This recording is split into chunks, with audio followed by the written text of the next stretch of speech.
캘리포니아에 살던 아름다운 외모의 한 소녀가 있습니다. 이 소녀의 이름은 레이시. 그녀는 중고등학교 때 치어리더 활동을 했고 18살 때 대학교에 들어가게 되는데 거기서 이제 스콧이라는 한 남자를 만나게 돼요. 둘은 연애를 하다가 1997년 8월 9일 레이시가 대학을 졸업함과 동시에 한 리조트에서 결혼식을 올리게 됩니다. 그렇게 세월이 더 흘러 2002년 12월 24일 이때 레이시는 27살로 2달 뒤면 엄마가 될 예정이었습니다. 임산부. 레이시의 엄마인 샤론은요, 할머니가 되는 날만 손꼽아 기다리고 있었어요. 그런데 크리스마스 이브였던 이날 전화 한 통으로 그녀의 꿈은 산산조각이 났습니다. 2002년 12월 24일 오후 4시 30분경 사위인 스콧한테 전화가 걸려온 거예요.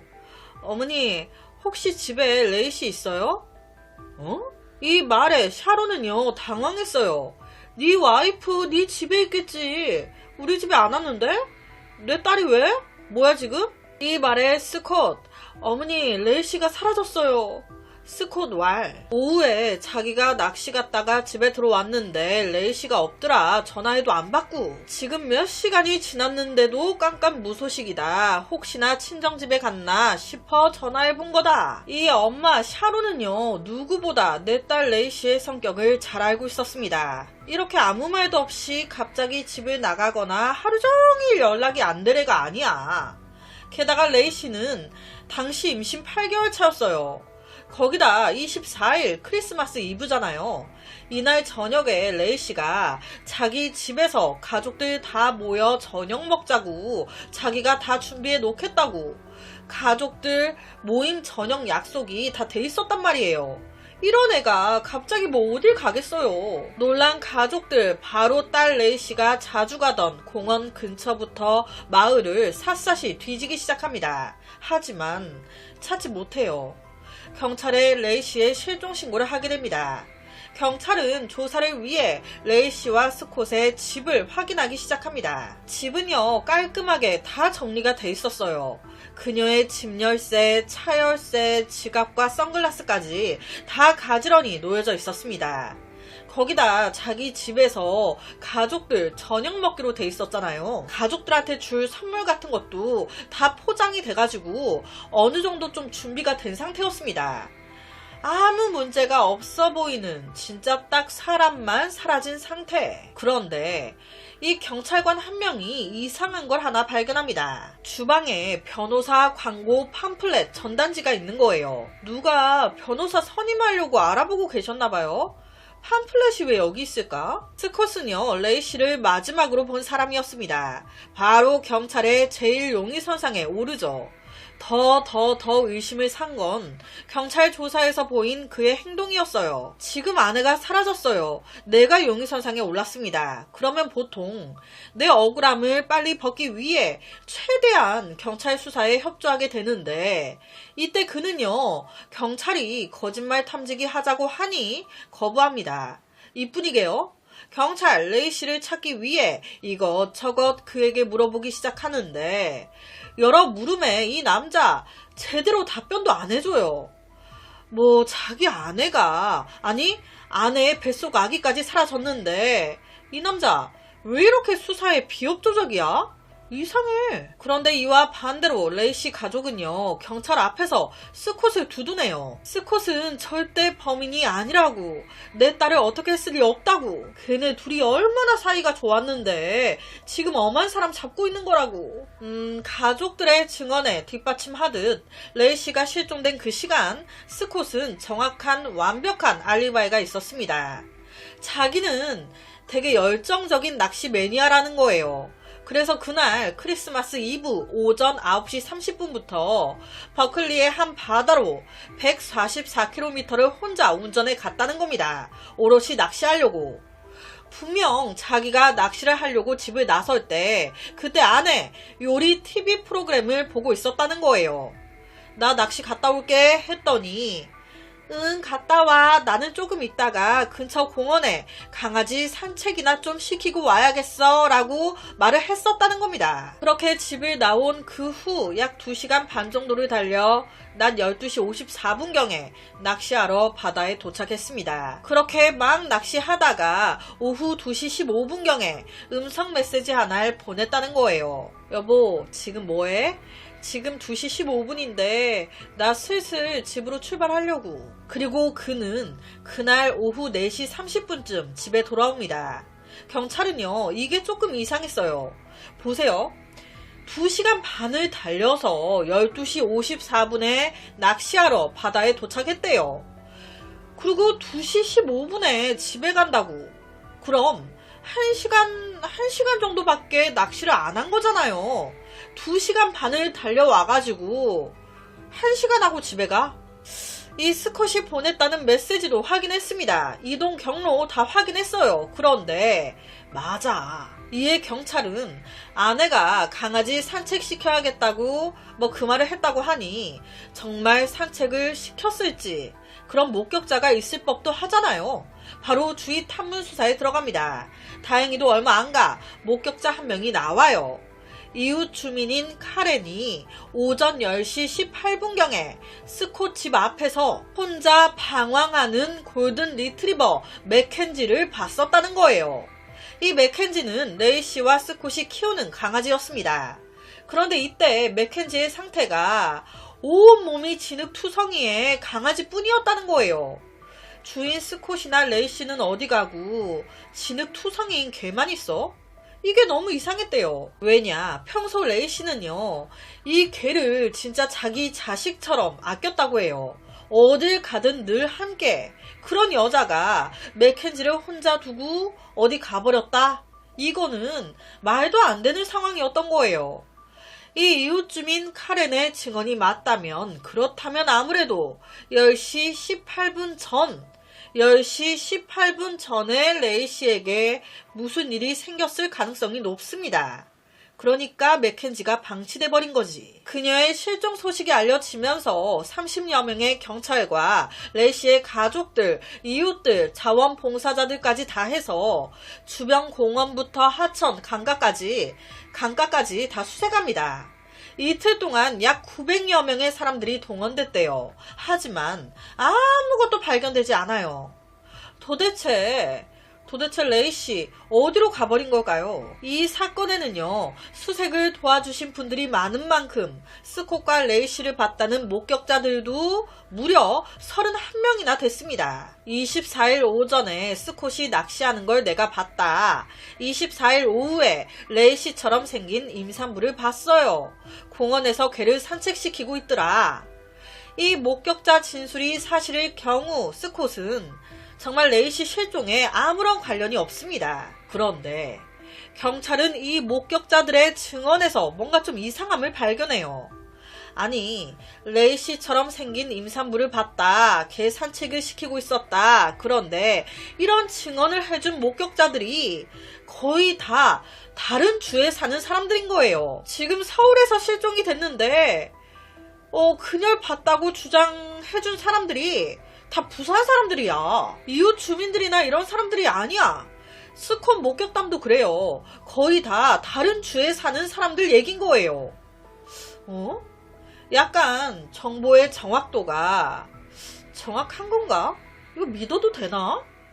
경찰이 혼란스러워하고 있을 때 경찰서로 엠버라는 한 여자가 찾아옵니다.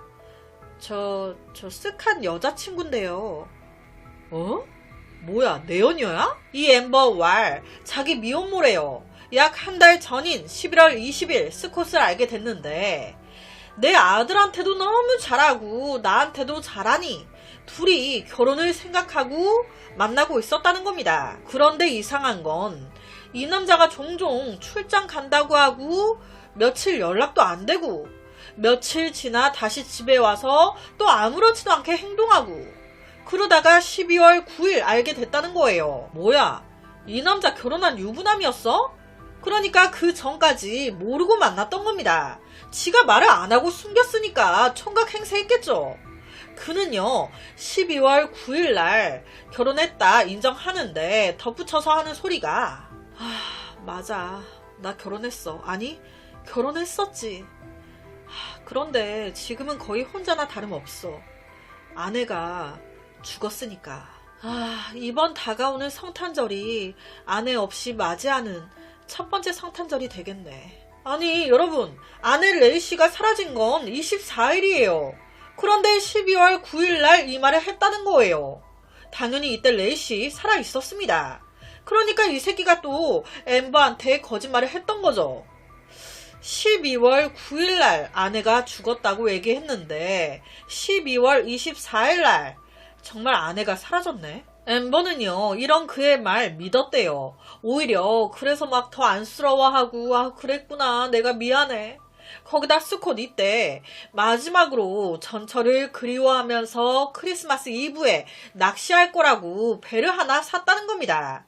그러니까 이때 엠버가 같이 가겠다고 했었대요. 하지만 결코 그건 안 된다고, 혼자 갈 거라고. 한번 짚고 넘어가자면 크리스마스 이브 전에 배를 산 거예요. 크리스마스 이브에 쓸 거라고. 와, 뭔가 냄새가 나죠. 이때 엠버가 경찰 수사에 엄청난 도움을 줍니다. 아무것도 모르는 척 스콧과 통화를 하겠다, 그 녹취를 넘겨주겠다라고 한 거예요. 12월 31일 저녁 이 둘 통화를 하는데 그때 스콧 친구들과 파리에서 휴가를 보내고 있다고 말해요. 창밖에 에펠탑에서 불꽃놀이가 막 터지고 있다고, 너무 아름답다고. 하지만 위치 확인 결과 이때 그는요, 파리는 개뿔, 실종된 레이씨를 위한 촛불 기도회에 가고 있었습니다. 아니 여러분 생각해보세요.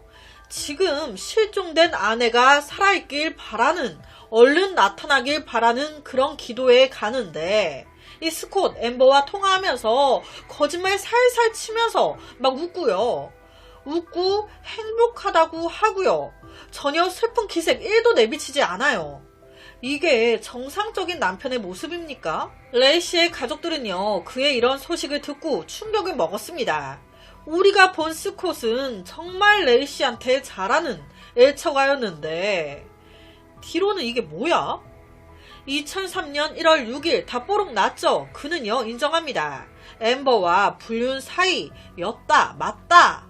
근데 였다라고 얘기해요. 불륜 사이였다, 과거형. 한때 불장난이었다고.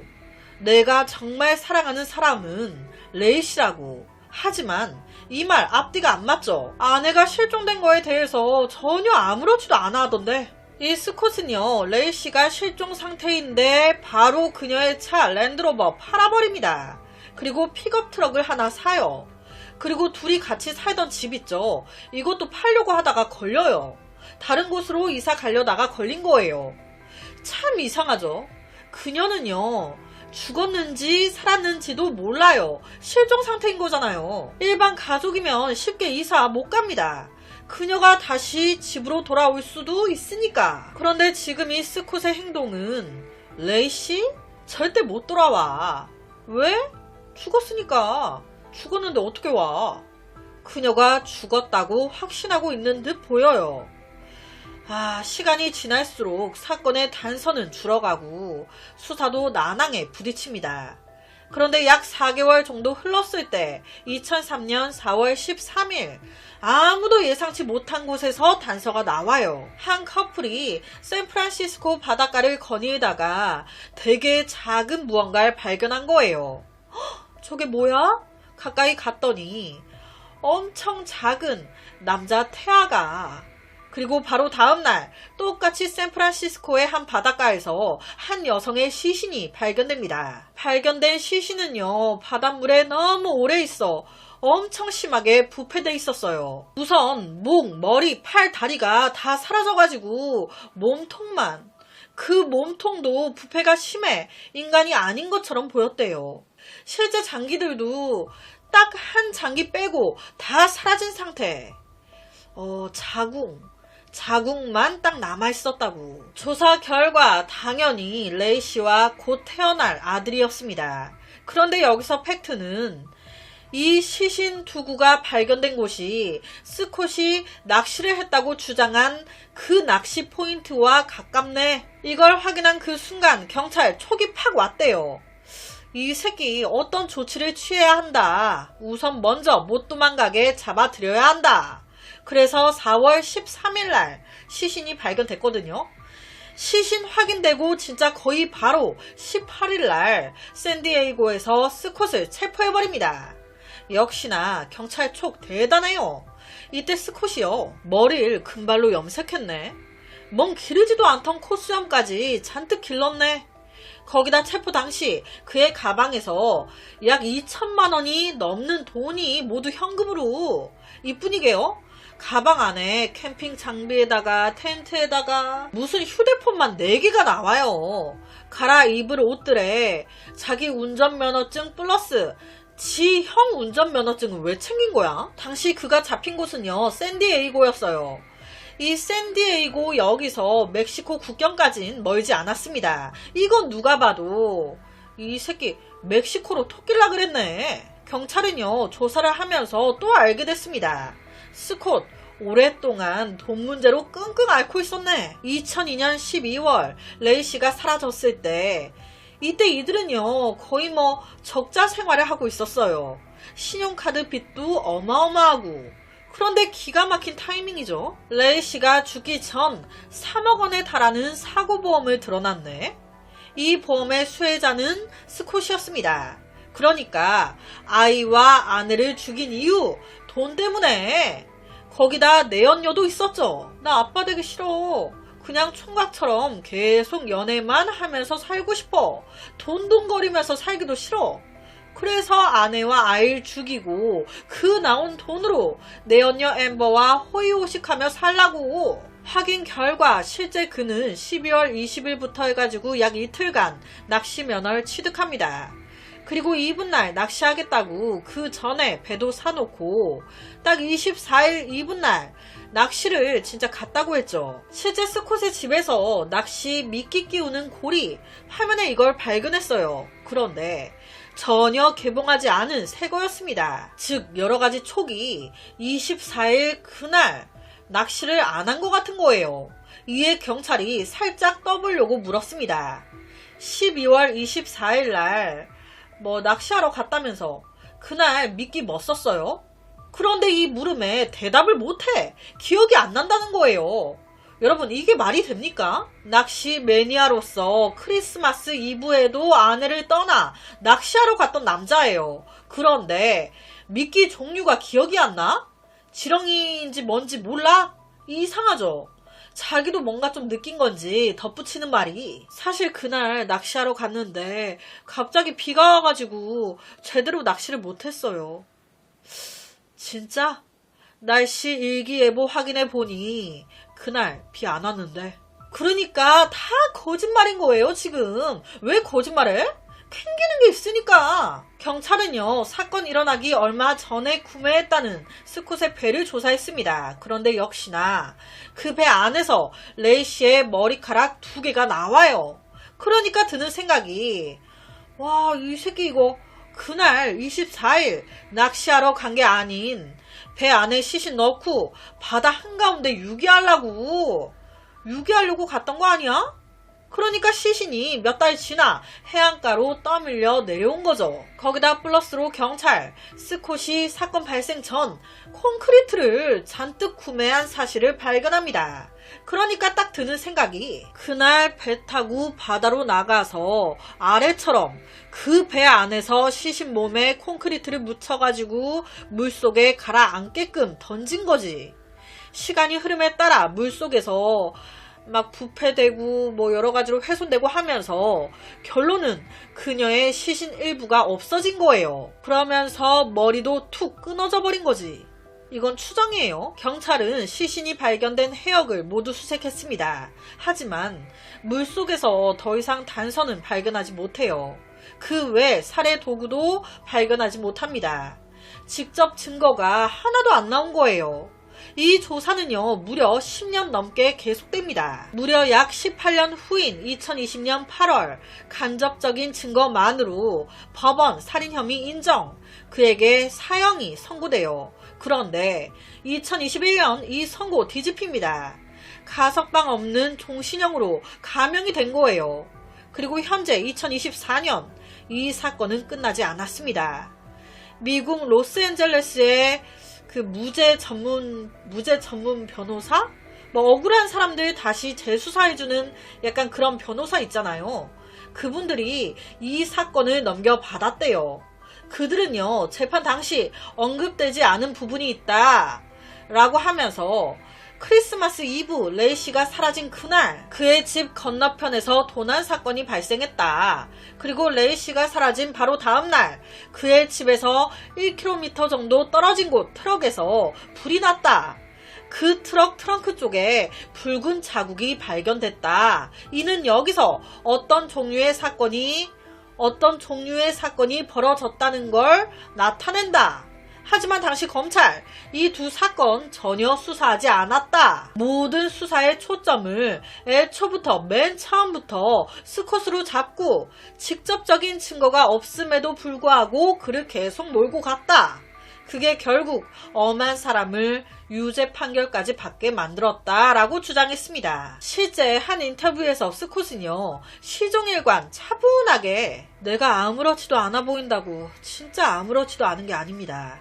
나도 힘들게 애써 내 감정을 억누르고 있는 거예요. 난 정말 너무 억울합니다. 수사에 너무 화가 나요. 라고 얘기했습니다. 그런데 이 인터뷰를 본 많은 사람들은요, 붕괴했어요. 아니, 이전 그의 수많은 인터뷰들, 경찰 신문 조사들 하나같이 시종일관 이상한 게 있었습니다. 그는 여태껏 한 번도 말한 적이 없어요. 내 아내와 내 아들을 죽인 자에 대한 분노. 아니, 내 아내와 내 아들을 죽였어요. 진짜 자기가 범인이 아니라면 얼마나 짜증나고 죽여버리고 싶겠습니까? 소중한 내 아내와 아들이 이렇게 다 훼손돼가지고 발견이 됐는데.